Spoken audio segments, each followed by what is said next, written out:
Hi guys, my name is Crystal and welcome to my YouTube channel. Good afternoon everyone. Alexa, what's the time please? It's 2:48 p.m. It's 2:48 p.m. I'm here in my flat, which I have been most of the day.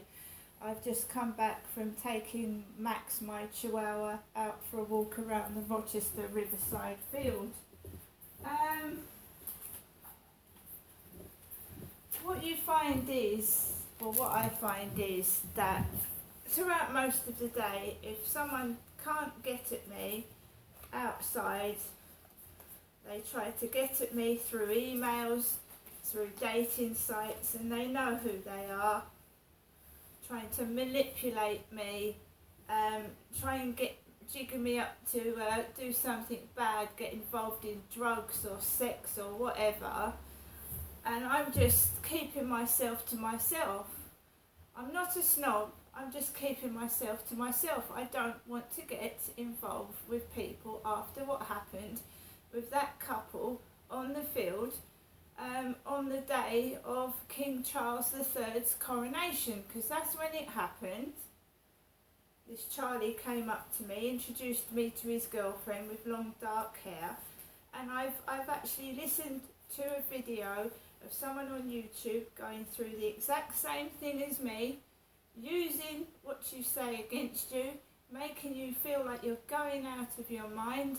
If you say you like the colour purple, they dress people in purple.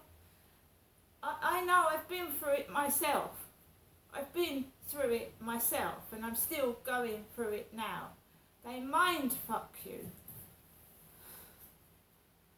They make you actually believe that you are going mad when they are listening to what you're saying and going through your messages on your phone. I absolutely understand and I know what it feels like. It's been going on to me since 2008, and they had to know where I was, what I was doing, in case I told somebody that was real and not involved in the cover-up. Right? It's as simple as that. When I first came down to Chatham, my mum sent me off with my father. Where are you going? What are you doing? How long are you going to be? And then when I went on my own, when my dad went to work, where are you going? What are you doing? Right, it's gone on ever since. Somebody is frightened of getting exposed. So the only way that they can cover it up is either to physically get rid of somebody or make out they've committed suicide. And this does happen. It does happen. Manipulating your mind, making you feel horrible about yourself, getting rid of the problem without doing anything themselves. Because if someone does suffer from depression, you know, taking everything away from them, happiness, company, food, money, and making them feel depressed, and hopefully maybe they'll commit suicide. Right? It's not going to happen. It's not going to happen. Whatever you say, however spiteful you are to me, the person that's doing this or persons involved in it, right? I'm happy with my life. Yes, I would like some company, some male company. I haven't had a partner or a boyfriend since 2017, when I told my ex to basically, you're treating me like shit, can you go away please? Because he'd been told by my son that I didn't want to see him anymore. He wouldn't take no for an answer. He kept ringing on the buzzer, so I had to deal with it myself after I'd gone to a therapy session. And when the therapist heard what my ex had been doing to me, she said, you need to go to the police or get rid of him, meaning dump him. So I got rid of him. I told him to leave me alone. And I've not been able to find a male partner ever since. I told him to get lost. You're just not being nice to me. Right? So, I went out with Max this afternoon. Women on the field. Remember that in my last video I said I was a woman looking for a male companion. Right, so there's women all over the field this afternoon. 2 female dog walkers. And we're having fun and games, aren't we? I've not been speaking to Kim in the co-op. She's a blonde lady with bleached blonde hair. And there's a Mercedes parked outside my bedroom window. My neighbour upstairs has got a Ford Mondeo, a dark blue Ford Mondeo. I've been having no noise and his kids haven't been upstairs pounding the ceiling. So somebody is trying to replicate what my neighbour has been doing to me, which is rather sick and perverted.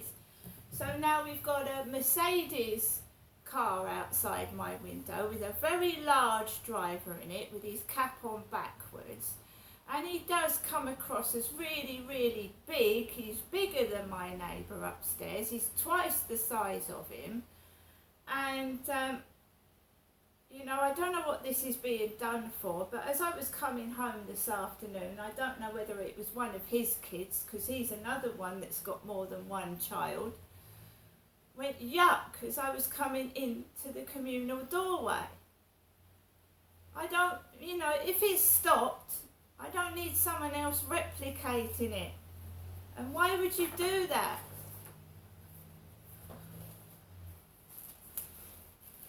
So, post, breast cancer now.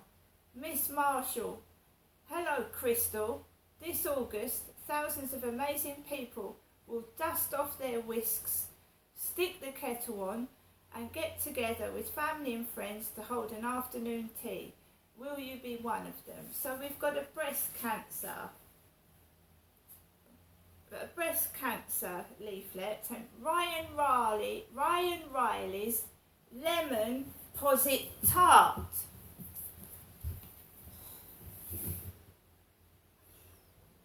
That's what was in the breast cancer leaflet letter. Ryan Riley's lemon posset tart.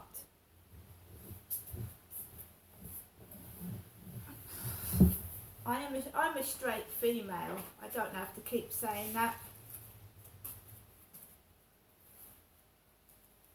I should keep saying that. I'm not interested in women. I'm a woman looking for a male companion. I'm not a woman looking for another woman. Please understand that. Right? I'm not a nasty piece of work, but I will defend myself against catfish that are clearly displaying photographs of men, and I think it's women underneath it, and sending me provocative photographs, provocative when I don't even know the person, either topless or a photo of a man without his pants on.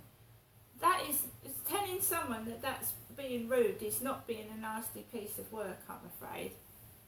Anybody that exposes himself on a first date to somebody, I mean, that's not with me, it's not. I know who they are and I know what they're doing, right? And nobody manipulates me, tells me what to do, or tries to start vendettas against me when they haven't heard my side of the story. They don't understand what's going on. They're going to get themselves in a whole load of trouble, because the police will eventually find out who's doing it. They will. And it's a spiteful, nasty female. I swear it is.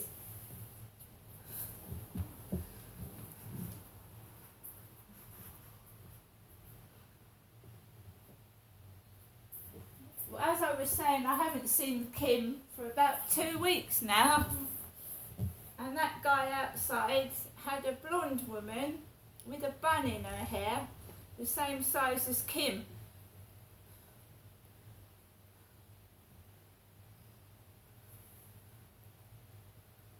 I'm not a nasty piece of work, but if someone is deceiving me, lying to me, showing me pictures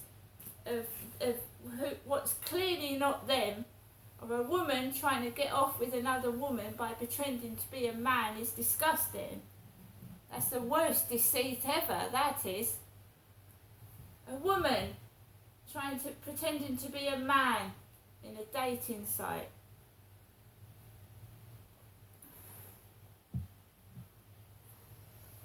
And I can talk who I want to talk to. If I pick up a phone and I'm talking to somebody, twice I went into that co-op and I was told, who are you talking to on the phone? I said, that's my friend.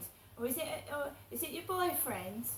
And then they take the mickey by pretending I'm a bloke who's got a boyfriend. I'm a woman. Something else as well. It happened twice. I was asked twice, who are you talking to?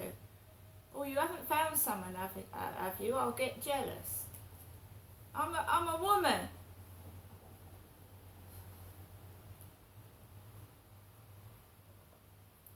So I'm not going in the co-op. Not that often. Not a nasty piece of work. The person is a liar. A liar. And I believe it's a woman pretending to be a bloke. And if I display any interest to a man, they get jealous and try and stop it. They try and stop me talking to them. Right, so I went out for a walk with Max, a couple of women on the field, builders building, two men sitting together on a bench with a co-op plastic bag. They'd obviously been into the co-op. I haven't been in the co-op today. I came into my flat. I heard a kid shout, yuck. We've got a Mercedes outside my bedroom window. Remember that Princess Diana died in the back of a Mercedes. A black one, not a big navy blue one.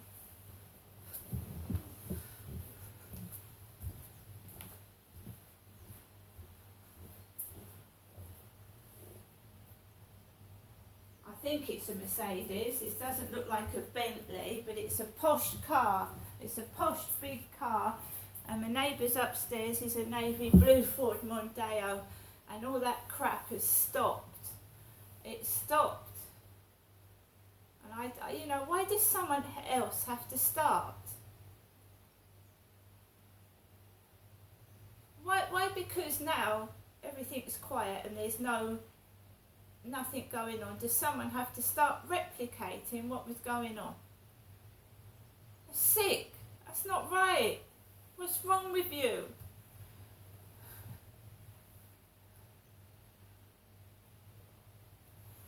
It's not going to stop me going out. This bloke is enormous. He's about 3 or 4 times the size of the guy upstairs. Right? It could bounce me off his belly. Could bounce me off his stomach.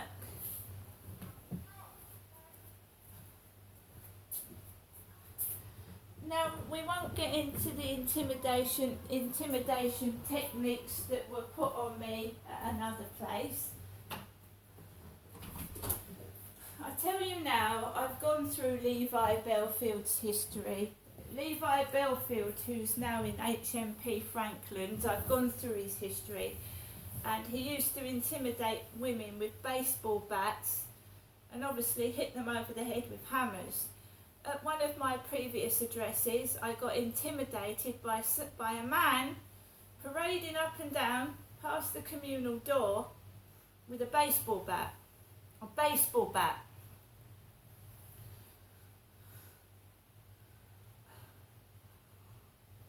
The similarity of what went on between 2004 to 2008 with what Levi Bellfield was doing is unbelievable. But he was locked up, 2005, 2006, and I continued to be bullied and harassed.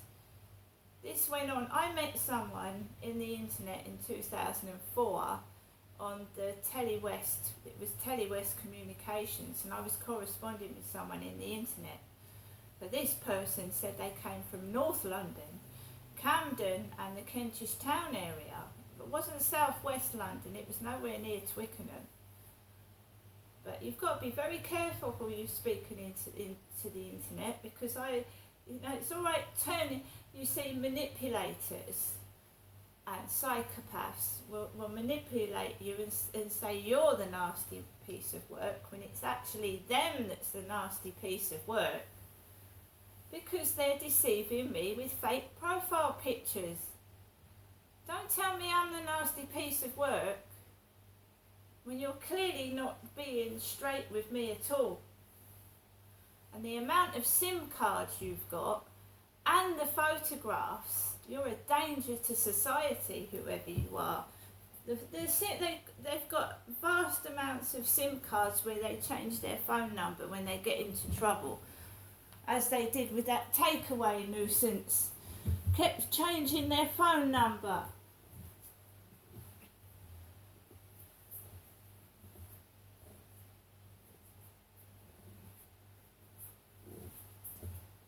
Now, obviously the police can't do their job, so I obviously write down every phone number they use.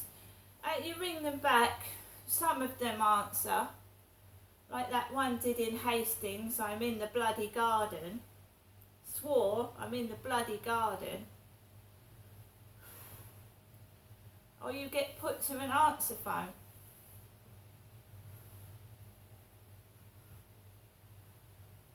It's just crazy. So I'm sat here in my flat with my cup of coffee. I'm being quiet, I'm going outside being completely normal. There was a Harley Davidson bike with mental health on it. Mental health. There was a car with the number plate Orc. My teeth, look, taking the piss out of my teeth. A car with the number plate Orc, ORC, and I haven't been in the co-op.